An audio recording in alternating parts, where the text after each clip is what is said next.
صباح الخير يا ولاد. عايزه احكي لكم على حكايه حصلت في السبعينات في امريكا في محطه اذاعه. كان وقتها برامج كتيره قوي في العالم كله، مش في امريكا بس. بتعمل بس ايه، بتقرا رسائل الناس من سوسو وتوتو ولولو والى فلان والى علان وسلامي وحاجات كده. وناس تتصل، ناس تبعت رسائل تفضفض.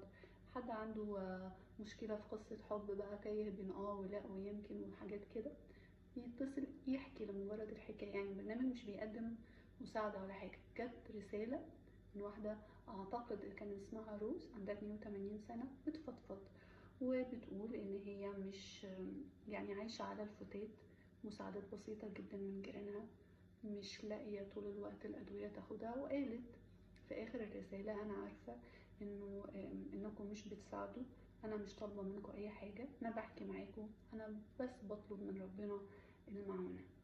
المذيعة قالت الرسالة وهي كانت متأثرة. بالصدفة رجل أعمال سمع الرسالة دي، والراجل ده بالمناسبة ما كانش مؤمن بوجود الله.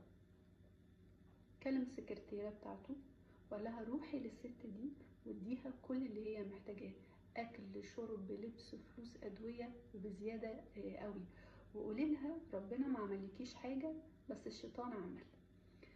المهم ان الست سكرتيرة راحت للست العجوزة ودخلت عليها بكل خير الدنيا.